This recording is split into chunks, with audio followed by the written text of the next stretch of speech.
एक 73 साल के डॉक्टर साहब के पास एक लड़की का वीडियो कॉल आता है। जैसे ही वो वीडियो कॉल आता है तुरंत डॉक्टर साहब रिसीव करते हैं। रिसीव करने के बाद डॉक्टर साहब की उस लड़की से बातचीत होने लगती है। वो लड़की कहती है कि डॉक्टर साहब, मैं आपको बहुत अच्छे से जानती हूँ। और इस तरीके से डॉक्टर साहब कहते हैं मैं तो आपको नहीं जानता। तो वो लड़की कहने लगती है कि मैं आपको चाहती हूँ और मैं आपको बहुत अच्छे से जानती हूँ क्या। और इस तरीके से वो मीठी मीठी बातों में डॉक्टर साहब को फुसलाने लगती है। और डॉक्टर साहब कहते हैं कि मेरी उम्र तो अब बहुत ज्यादा हो चुकी है और मैं इन सब लफड़ों में नहीं पड़ना चाहता। वो डॉक्टर साहब को एक ऐसा झांसा दे देती है जिसके बाद डॉक्टर साहब बहुत ज्यादा खुश हो जाते हैं। वो लड़की ऐसा कांड कर देती है जिसके बाद डॉक्टर साहब अपनी पूरी जिंदगी की संपत्ति को हाथ से खो देते हैं। डॉक्टर साहब के साथ क्या होता है आइए जानते हैं। नमस्कार, आदाब, सत श्री अकाल। क्राइम स्टोरी में आपका स्वागत है। मैं अफसार सिद्दीकी। अगर आपने हमारे चैनल को सब्सक्राइब नहीं किया तो सब्सक्राइब जरूर कर लें ताकि हमारा मोटिवेशन बना रहे। दोस्तों, ये सच्ची घटना की शुरुआत होती है हरियाणा के। और 73 साल के एक डॉक्टर साहब होते हैं, बड़े नामचीन डॉक्टर होते हैं। दोस्तों, उनका बहुत ही नाम होता है। शहर से लेकर गांव तक लोग बहुत अच्छे तरीके से उनको जानते हैं। अब वो 73 साल के हो चुके होते हैं और उनकी अभी भी सर्विस बहुत बढ़िया थी। 8 अगस्त 2024 को डॉक्टर साहब के पास एक वीडियो कॉल आता है। डॉक्टर साहब तुरंत उसको रिसीव करते हैं। रिसीव करने के बाद देखते हैं कि वीडियो कॉल पे एक बहुत ही खूबसूरत लड़की आ रही है। दोस्तों, वो लड़की उनसे मीठी मीठी बातें करने लगती है। कहते हैं आप कौन, मैंने आपको नहीं पहचाना। तो वो लड़की कहती है डॉक्टर साहब, मैं आपको बहुत अच्छे से जानती हूँ और मैं आपको चाहती हूँ। इस तरीके से वो मीठी मीठी बातों में डॉक्टर साहब को फांसने लगती है। दोस्तों, डॉक्टर साहब कहते हैं कि मेरी उम्र अब बहुत ज्यादा हो चुकी है और मैं इन सारे कर्मों से दूर हूँ। मैं कभी लड़की के बारे में सोचता भी नहीं। फिर क्या होता है, लड़की झांसा देने लगती है। कहती क्या डॉक्टर साहब, एक खूबसूरत लड़की अगर तुमसे अपनी प्यार का इजहार कर रही है तो क्या तुम्हें ये सब पसंद नहीं। फिर डॉक्टर साहब बहकने लगते हैं। फिर डॉक्टर साहब से वो कहती है कि मैं तुम्हें आज एक ऐसी चीज दिखाऊंगी जिसे देखकर तुम्हारे जिंदगी सफल हो जाएगी। दोस्तों, वो लड़की बाथरूम में जाती है वीडियो कॉल पर ही और डॉक्टर साहब से भी कहती है कि जैसे जैसे मैं करती जाती हूँ वैसे वैसे तुम भी करो, तुम्हें बहुत ही आनंद आएगा, बहुत अच्छा लगेगा। वो लड़की वो अपने बाथरूम में जाती है और डॉक्टर साहब अपने बाथरूम में जाते हैं। जाने के बाद वो लड़की धीरे धीरे करके अपने एक एक कपड़े को निकालने लगती है। बिल्कुल निवस्त्र हो जाती है। अब बिल्कुल डॉक्टर साहब भी अपने कपड़े निकालने लगते हैं और वो भी निवस्त्र हो जाते हैं। इस तरीके से दोनों एक दूसरे के सामने बिल्कुल न्यूड हो जाते हैं, नग्न अवस्था में हो जाते हैं, एक दूसरे से साथ चैटिंग करने लगते हैं। कुछ देर के बाद दोस्तों वो लड़की बदल जाती है और कहती है डॉक्टर साहब, दोस्तों वो लड़की बदल जाती है और कहती है डॉक्टर साहब, अब तुमने मजे तो भरपूर ले लिए, अब तुम्हारे साथ जो होगा तुम सोच भी नहीं सकते। जो तुमने मेरे साथ वीडियो कॉल की है ये सारी मैंने रिकॉर्ड कर ली है। वो लड़की पैसों की डिमांड करने लगती है और कहती है अगर तुमने मुझे पैसा नहीं दिया तो ये वीडियो मैं सोशल मीडिया पर अपलोड कर दूंगी, यूट्यूब पर अपलोड कर दूंगी, जिससे तुम्हारी जो इज्जत है, रेपुटेशन है, जो बहुत ही अच्छे और काबिल डॉक्टर हो, तुम्हारी रेपुटेशन खराब हो जाएगी। डॉक्टर साहब बड़ा चिंतित हो जाते हैं और चिंतित होने के बाद दोस्तों डॉक्टर साहब कहते हैं ये तुम कैसे कर सकती हो। इसी के बीच में उनकी कॉल कट हो जाती है। दोस्तों, फिर क्या होता है, जैसे ही कॉल कट हो जाती है, कॉल कट होने के बाद 9 अगस्त का समय आ जाता है, 10 अगस्त आ जाती है। उसके बाद डॉक्टर साहब सोचने लगते हैं कि शायद ये बुरा सपना था, किसी ने उनके साथ मजाक किया है। लेकिन जैसे ही 12 अगस्त दोपहर का समय होता है तो उनके पास एक वीडियो कॉल फिर आती है। दोस्तों, जैसे ही डॉक्टर साहब उस वीडियो कॉल को रिसीव करते हैं तो देखते हैं उनके सामने एक वर्दी पहने हुए एक कोई अधिकारी खड़ा है जिसका नाम राम सिंह पांडे होता है और वो अपने आप को सीबीआई का अधिकारी बताता है। दोस्तों, वो अपने आप को सीबीआई का अधिकारी बताता है। वो राम सिंह पांडे जो होता है वो वर्दी में पहने हुए और इस तरीके से डॉक्टर साहब से कहता है कि आपने ये क्या किया, एक लड़की के साथ नग्न अवस्था में वीडियो बना लिया, और अगर ये वीडियो आपका अपलोड हो गया तो आपकी रेपुटेशन, आपकी जो जिंदगी, आपने जो कुछ किया है वो सब एक ही झटके में खत्म हो जाएगा। वो डॉक्टर साहब को धमकाने लगता है और कहता है, डॉक्टर साहब से कहता है कि तुम्हें घबराने की जरूरत नहीं है। अगर ये वीडियो तुम्हारा अपलोड नहीं होगा, सिर्फ मैं एक नंबर देता हूँ यूट्यूब के अधिकारी का, जिनका नाम संजय सिंह यादव है। दोस्तों, राम सिंह पांडे, संजय सिंह यादव, उसको उनको यूट्यूब का एक अधिकारी बताता है और कहता है कि अगर आप उनसे खुद ही बात कर लो, वो आपका वीडियो अपलोड नहीं करेंगे। दोस्तों, जैसे ही वो डॉक्टर साहब उन अधिकारी के पास फोन लगाते हैं, तो संजय सिंह यादव फोन उठाते हैं और कहते हैं, डॉक्टर साहब, ये आपने क्या किया?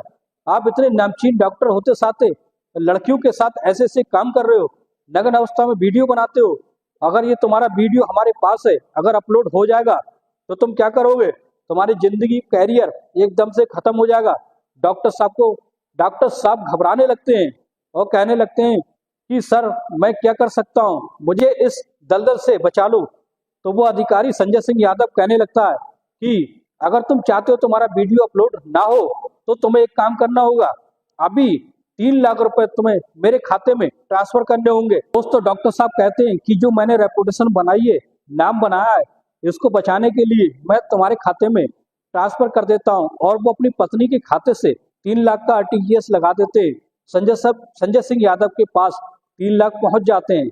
जैसे ही 3 लाख पहुंच जाते हैं, पहुंचने के बाद दोस्तों फिर उनका कॉल आता है और कहते हैं कि 3 लाख तो ये वीडियो अपलोड ना हो, इसलिए अगर आप चाहते हैं कि ये वीडियो बिल्कुल डिलीट हो जाए, यानी ये वीडियो जब तक रहेगी तब तक आपको दिक्कत देगी।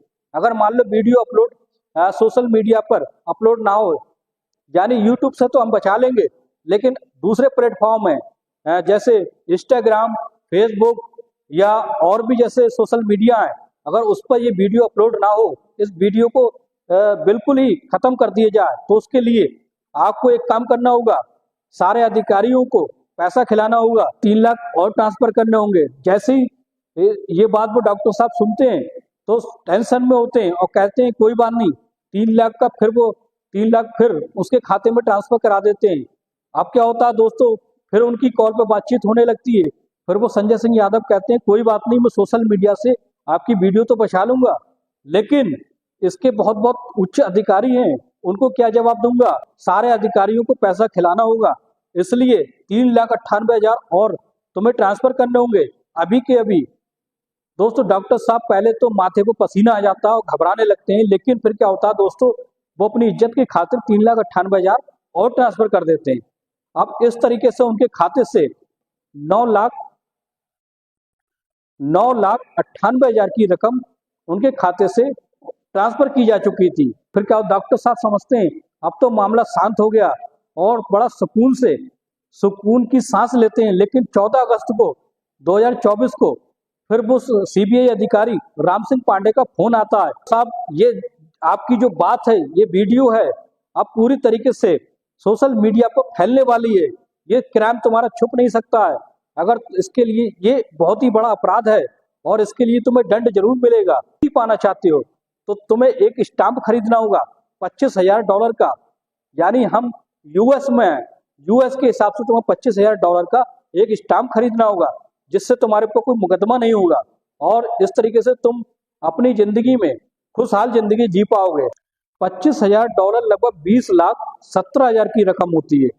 और क्या होता है, डॉक्टर साहब उसके खाते में ट्रांसफर करा देते हैं। इसके बाद भी वो राम सिंह पांडे नहीं रुकता है और फिर कहने लगता है कि डॉक्टर साहब, ये तो अभी कुछ नहीं है, इससे उच्च अधिकारी हैं, उनको भी इस बात की खबर हो चुकी है कि डॉक्टर साहब ने ऐसा ऐसा कांड कर दिया है, तुम्हें 20 लाख की रकम और देना होगी। डॉक्टर साहब कहते हैं कि मेरी जो जमा पूंजी है वो मैं तो आपको दे चुका हूं, अब कहां से दूंगा? फिर डॉक्टर साहब जैसे तैसे व्यवस्था करते हैं दोस्तों, फिर डॉक्टर साहब जैसे तैसे 20 लाख की और व्यवस्था करके उनके खाते में ट्रांसफर करा देते हैं। ये 14 अगस्त का समय बीत जाता है, डॉक्टर साहब राहत की सांस लेते हैं, उन्हें लगता है कि अब कुछ नहीं होगा। 19 अगस्त को सीनियर अधिकारी राकेश अस्थाना नाम के व्यक्ति का एक फोन आता है और उसके बाद डॉक्टर साहब रिसीव करते हैं तो डॉक्टर साहब घबरा जाते हैं, कहते हैं कि ऐसा क्या हो गया? राकेश अस्थाना कहते हैं कि हम क्राइम ब्रांच से बोल रहे हैं और तुम अब बहुत ही बड़े दलदल में फंस चुके हो, अब तुम इससे निकल नहीं सकते, तुम्हें जाहिर सी बात है अब तो उम्र कैद होगी या फांसी होगी। तो डॉक्टर साहब कहते हैं, घबराते हुए कहते हैं कि ऐसी ऐसी क्या बात हो गई? तो वो राकेश अस्थाना कहते हैं, जिस लड़की के साथ तुमने न्यूड वीडियो बनाई थी, उस लड़की ने आत्महत्या कर ली है और एक नोट तुम्हारे नाम पर छोड़ गई है जिसमें तुम्हारा नाम लिखा गया है। अगर तुम चाहते हो कि ये सब सेटलमेंट हो जाए तो फांसी होगी या उम्र कैद की सजा होगी। जब सारे लोग, सारी जनता तुम्हारे बारे में ऐसा सोचेगी तो तुम पर थू थू होने लगेगी। अब क्या होता है दोस्तों, डॉक्टर साहब थर थर कांपने लगते हैं और कहते हैं कि मुझे उस अधिकारी से कहते हैं, राकेश अस्थाना से कहते हैं कि मुझे इस दलदल से फंसने से बचा लो, तुम जो चाहोगे मैं करने के तैयार हूँ। 1 लाख में सेटलमेंट हो जाएगा। जो लड़की मरी है उस लड़की के घर वालों से मेरी बातचीत हो चुकी है और मेरी 30 लाख में बात हो चुकी है। 30 लाख में सब कुछ सेटलमेंट हो जाएगा और तुम अपनी जिंदगी में राहत की सांस ले सकोगे। डॉक्टर साहब कहते हैं कोई बात नहीं, मैं कहीं से भी 30 लाख का जुगाड़ करता हूँ। अब तुम ऐसा करो, 30 लाख की व्यवस्था मैं कर लेता हूँ। उस लड़की के घर वालों को 30 लाख, लड़की के नाम पर वो 30 लाख ट्रांसफर कर देते हैं।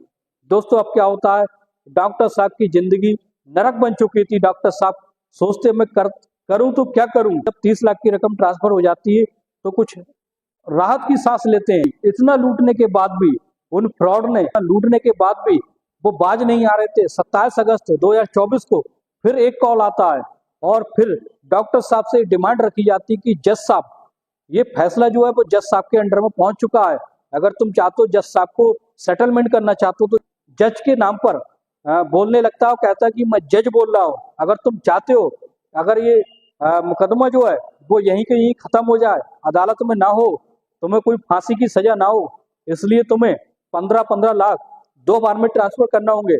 15 लाख तो ये अदालत की फीस है, यानी जज साहब अपनी फीस बताते हैं कि ये मेरी फीस है 15 लाख और 15 लाख उन अधिकारियों की जिनसे मिलकर मुझे सेटलमेंट करना है। अब इस तरीके से डॉक्टर साहब जो होते हैं वो कहते हैं कि मैं बिल्कुल नचुड़ चुका हूँ, मैं बिल्कुल खत्म हो चुका हूँ, मैं पैसे कहाँ से दूं। लेकिन कहीं ना कहीं से उधार सुधार लेकर डॉक्टर साहब 15-15 लाख 2 बार में ट्रांसफर कर देते हैं। अब कुल मिलाकर उनकी जो रकम थी डॉक्टर साहब के खाते से 1,34,65,000 की रकम उनके यहाँ से जा चुकी थी। शख्स होते हैं उनके स्टाफ के, उनके सहयोगी होते हैं, एक दिन उनके सामने बैठकर डॉक्टर साहब कहने लगते हैं कि मैं तो बर्बाद हो चुका हूँ, मैं लुट चुका हूँ, मेरे साथ ऐसा ऐसा कांड हो चुका है, एक लड़की ने मेरे साथ ऐसा ऐसा कर दिया है और मुझसे लगभग 1,34,00,000 की रकम भी ऐंठ चुके हैं। दोस्तों फिर क्या होता है, वो जैसे ही उसके सहयोगी सुनते हैं डॉक्टर साहब को, कहते हैं कि ये तुमने क्या किया, वो तो फ्रॉड है, तुम क्या पढ़ते नहीं हो, अखबारों में ऑनलाइन मैसेज आते हैं, अखबारों में इस तरह के एडवर्टाइज आते हैं और उनके चंगुल में तुम फंसकर तुमने अपनी जिंदगी खराब कर ली और 1,34,00,000 की रकम जो तुम्हारी जिंदगी भर की जमा पूंजी थी वो सारी की सारी तुमने उन फ्रॉड लोगों को दे दी। अब क्या हो सकता है, अब उनकी अकल ठिकाने पर आ चुकी होती है, वे समझ चुके थे कि उनके साथ बहुत बड़ा फ्रॉड हो चुका है। क्या होता है, वो साइबर क्राइम अधिकारी जो होते हैं उनके पास जाकर ऑनलाइन कंप्लेंट करते हैं और ऐसी सी बात बताते हैं। तभी पुलिस जो होती है, वहाँ के साइबर क्राइम अधिकारी होते हैं, वो हरकत में आते हैं और फिर एक महिला और एक आदमी को गिरफ्तार किया जाता है। उस महिला का एक बच्चा भी होता है। दोस्तों जैसे गिरफ्तार करके जज साहब के सामने पेश किया जाता है और कहा जाता है कि इन्होंने इस तरीके से डॉक्टर साहब से पैसे लूटे, कि ने इनका एमएमएस बनाया था जिससे डॉक्टर साहब को लूटा है और जो आदमी, उसका जो आदमी था वो जज साहब बनकर लाखों रुपए लूट रहा था। जज साहब ने कहा कि इन दोनों को जमानत नहीं मिल सकती, इनके साथ कठोर से कठोर सजा, इनको कठोर से कठोर सजा मिलनी चाहिए। वो लड़की होती है, जो उसकी पत्नी होती है, वो महिला, वो जमानत के लिए कहने लगती है तो जज साहब कहते हैं नहीं, अगर तुम बाहर जाओगी तो फिर ना फिर किसी ना किसी के साथ कांड करोगी। अब तो ऐसा लगता है कि उन्हें बड़ी कठोर से कठोर सजा दी जाएगी। दोस्तों ऐसा ही होना चाहिए, इन लोगों के साथ, किसी की जिंदगी के साथ खिलवाड़ करने का यही नतीजा होना चाहिए।